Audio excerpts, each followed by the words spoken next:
نحمدہ و نصلی علی رسولہ الکریم۔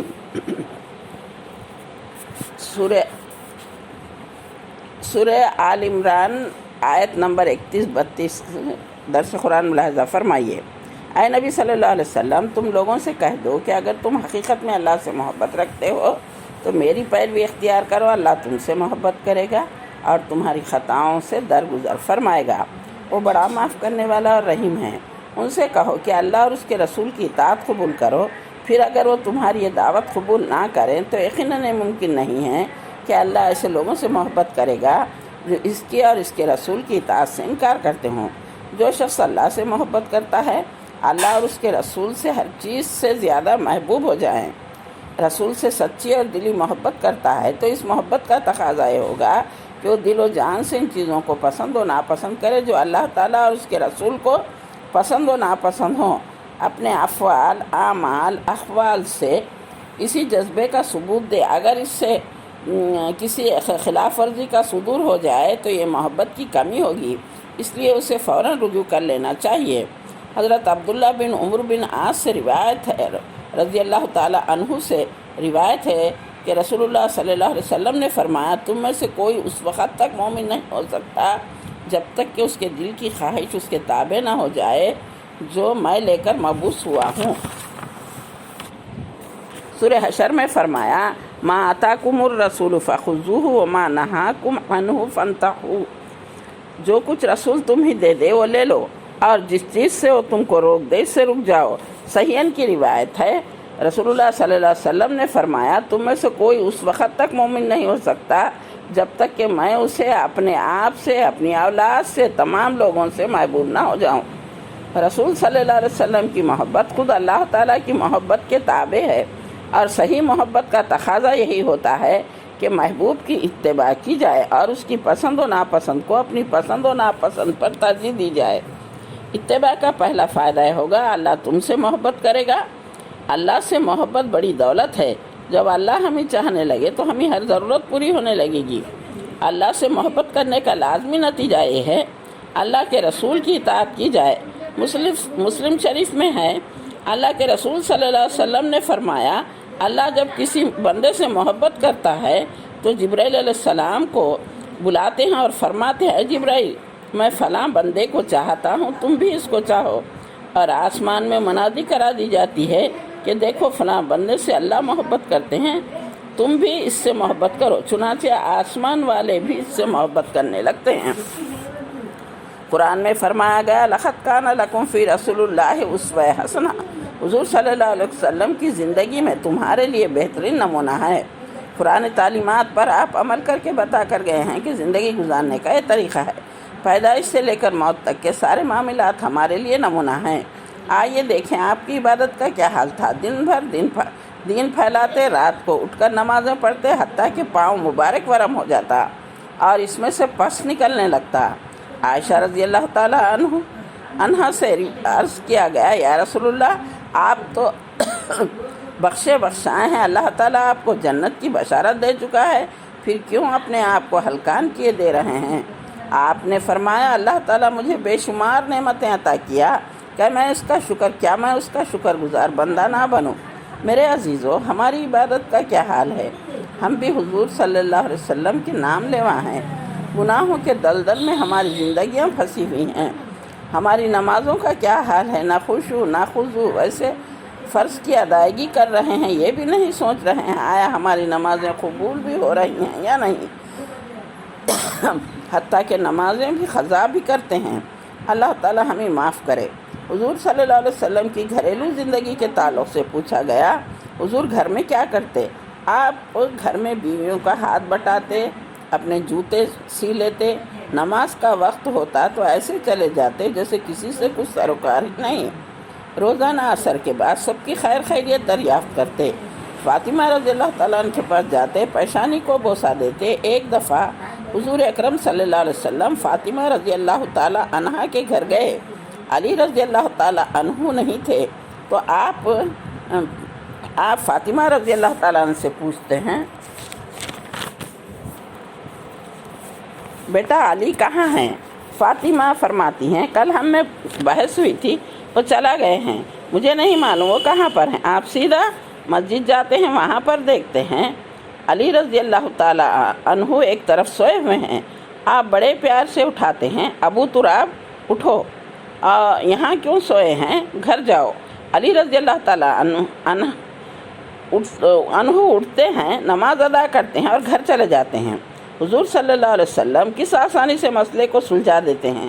عزیز بہنوں، غور کرو، ہم لوگ اس طرح مسئلوں کو اور بڑھا دیتے ہیں، لڑائی جھگڑے طلاق تک نوبت پہنچ جاتی ہے۔ ایک دفعہ حضور صلی اللہ علیہ وسلم مسجد میں تھے، گھر نہیں آئے۔ ایک یہودی آ کر دیکھا کھانا رکھا ہوا ہے اور بستر بچھا ہوا ہے، لہٰذا پورا کھانا کھا کر بستر پر سو گیا۔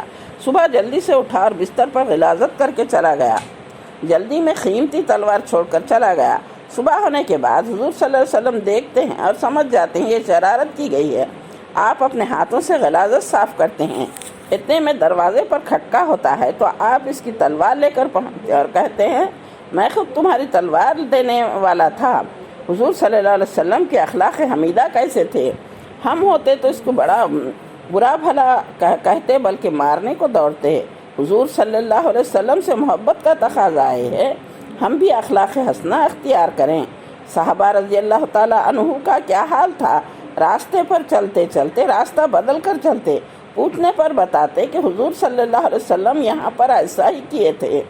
خمیس کی گنڈی لگاتے ہوئے ایک صحابی ہنس دیے، لوگوں نے پوچھا تم کیوں ہنسنے لگے؟ حضور صلی اللہ علیہ وسلم اسی طرح گنڈی لگاتے۔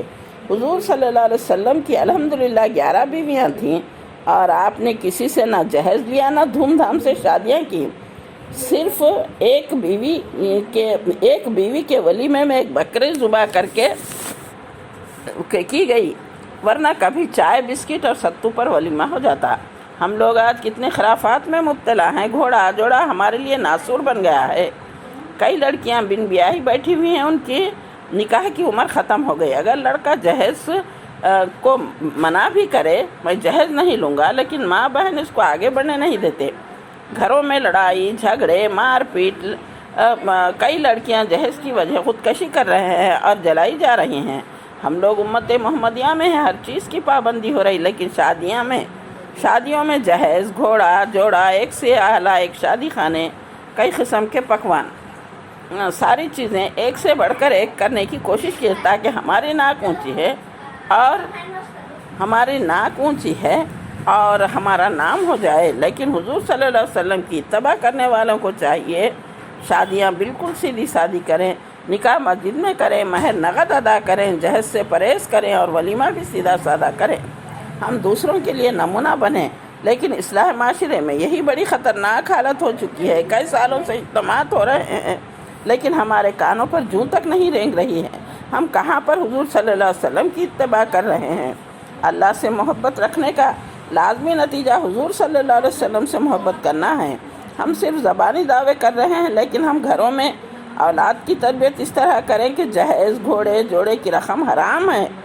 عورت کو سلیکٹ کرنے کے لیے 4 چیزیں ہیں، اس میں سے ایک صفت دینداری ہے، لہذا ہم دیندار بہوؤں کو لائیں، صورت نہ دیکھیں بلکہ سیرت کو دیکھیں، جس سے ہمارے گھروں میں خاندانوں میں دیندار ماحول پیدا ہوگا۔ یہاں ہر چیز یہاں پر جہیز لیں تو پھر اللہ کو حساب بھی دینا پڑے گا، وہاں پر انسان پھوٹی کوڑی کا بھی محتاج نہیں رہے گا۔ خدا را اس لڑائی کو خاندانوں سے اور سماج سے نکال پھینکیں۔ ہم سے اللہ تعالیٰ محبت کرے تو ہمارے گناہوں کو معاف کرے گا، ہم کو جنت جیسی بہترین ٹھکانہ عطا فرمائے گا۔ ایک صحابی جن کا نام جلبیب رضی اللہ تعالیٰ عنہ تھا، ان کی شادی نہیں ہوئی تھی، جو بہت کالے اور بہت غریب تھے۔ حضور صلی اللہ علیہ وسلم ایک سردار کے گھر شادی کا پیغام دینے کے لیے بھجواتے ہیں۔ جب جلبیب رضی اللہ تعالیٰ عنہ کے دروازہ کھٹکھٹاتے ہیں تو سردار آتے ہیں۔ آپ فرماتے ہیں حضور صلی اللہ علیہ وسلم سلام کہلوائے ہیں اور میری شادی کا پیغام آپ کی لڑکی کے لیے بھیجائے ہیں۔ وہاں سردار گھر میں جاتے ہیں، بیوی سے ذکر کرتے ہیں تو بیوی ناراض ہو جاتی ہے اور کہتی ہے نہ یہ خاندان والے ہیں، نہ پیسے والے، نہ صورت والے، اس رشتے کا انکار کرتی ہوں۔ یہ گفتگو سن کر ان کی نیک سیرت لڑکی سن رہی تھی، وہ کہنے لگی حضور صلی اللہ علیہ وسلم کا بھیجا ہوا رشتہ مجھے منظور ہے، لہذا نکاح ہو جاتا ہے۔ حضور صلی اللہ علیہ وسلم دعا کرتے ہیں، چند دنوں میں جلبیب رضی اللہ تعالیٰ عنہ کا گھر مالا مال ہو جاتا ہے۔ اللہ اور رسول سے محبت کرنے کا نتیجہ یہ ہوتا ہے جبریل علیہ السلام اور آسمان کے سارے فرشتے محبت کرتے ہیں اور ہمارے گناہوں کو اللہ معاف کرے گا۔ جب شراب کی حرمت کے احکام نازل ہوئے تو سارے لوگ اپنے اپنے شراب کے مٹکے توڑ دیے، تو شراب مدینہ کی گلیوں میں اس طرح بہنے لگی جیسے بارش کا پانی۔ یہ ہے اطاعت رسول۔ اگر ہم اللہ اور رسول کی اطاعت کریں تو فرمایا جا رہا ہے وہ بہت معاف کرنے والا اور غفور الرحیم ہے۔ اللہ 100 آدمیوں کی خاطر کو معاف کرتا ہے، صدق دل سے معافی چاہنے پر معاف کرتا ہے۔ لہذا ہم اللہ اور اس کے رسول کی اطاعت دل و جان سے کریں، گناہوں کی معافی مانگیں تو اللہ تعالیٰ کو غفور الرحیم پائیں گے۔ دین میں نئی بات پیدا کرنا بدعت ہے، ہر بدعت گمراہی ہے۔ لہذا ہم لوگ صرف ویسی ہی زندگی بسر کریں جس طرح حضور صلی اللہ علیہ وسلم بسر کرتے تھے۔ پیدائش سے لے کر موت تک ہم لوگ ہر جگہ بدعتیں اختیار کر رہے ہیں۔